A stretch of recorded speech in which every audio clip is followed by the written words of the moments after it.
उनसे धुतकारे जाते हैं, अपमानित होते हैं, उनके माध्यम से लज्जित होते हैं। लेकिन रात को घर वापसी के साथ ही माता पिता, भाई बहन, पत्नी का प्रेम जब मिलता है तो सुबह की जो अन्याय, शोषण, जुल्म की दास्तां उन्होंने देखी थी, अपने ऊपर सही थी, उसे भूल जाते हैं।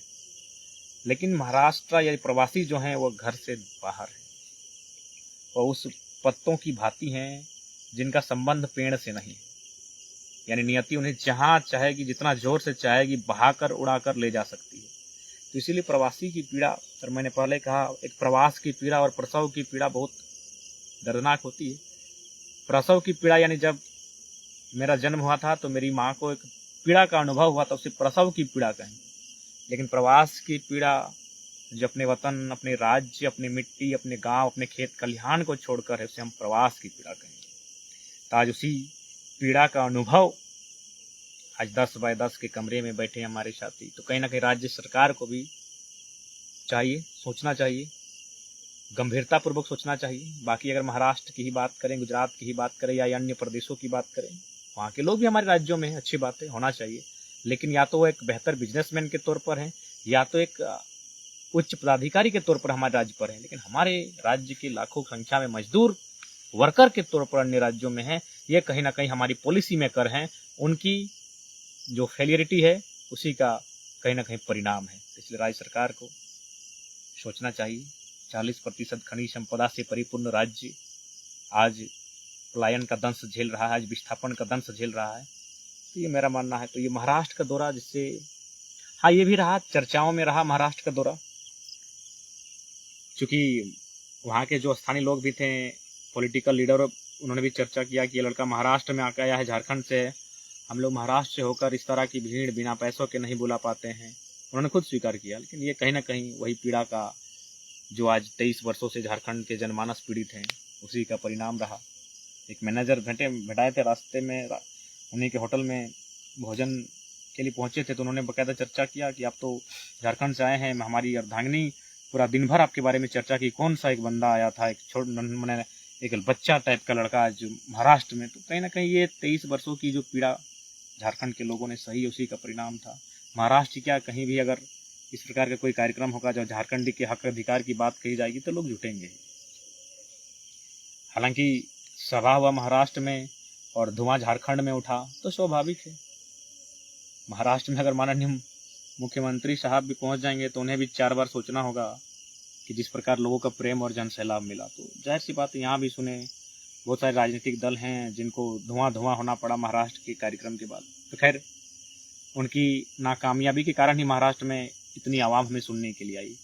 23 वर्षों में अगर वो कामयाबी हासिल किए होते हैं तो जाहिर सी बात है महाराष्ट्र में, माया नगरी में, एक व्यस्त शहर में, व्यस्त लोगों के बीच वो माहौल नहीं क्रिएट होता। तो ये अगर उनको अगर पेट में दर्द हो रहा है तो मैं निवेदन करना चाहूँगा, उस दर्द के कसूरवार आप स्वयं हैं। आपको राज्य की बागडोर मिली थी, लेकिन आपने किया क्या, ये सवाल बनता है। तो फिलहाल ज़्यादा नहीं, चूँकि रात्रि हो चुकी है, 1:30 बजे का समय है। स्थान हमारा फेवरेट शमशान घाट, दृश्य देख सकते हैं। दृश्य अब शमशान का भले आपको डरावना लगता है, लेकिन हमें बड़ा सुहाना लगता है। आपको भले ये डरावना लगता होगा, लेकिन हमें बड़ा सुहाना लगता है। और ये संबंध शमशान से तो हर एक का होता है।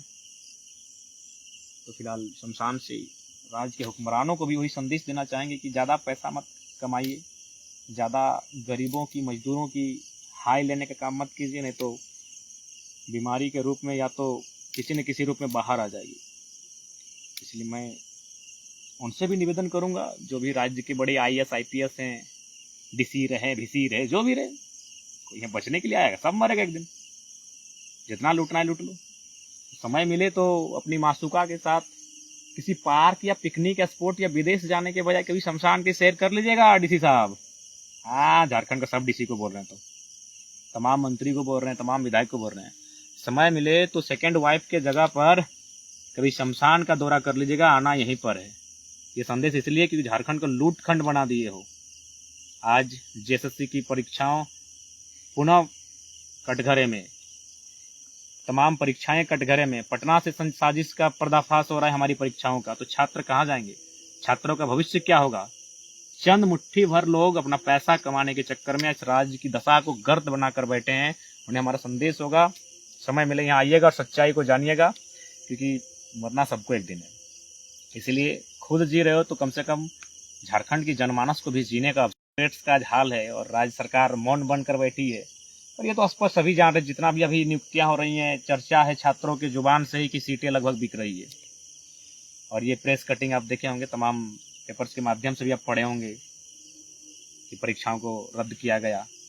इसलिए महाराष्ट्र के दौरे के साथ साथ झारखंड के हुक्मरान को मेरा यही संदेश होगा कि ज़्यादा अन्याय ना करें।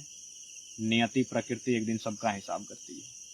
तो फिलहाल जोहार झारखंड, जय झारखंड।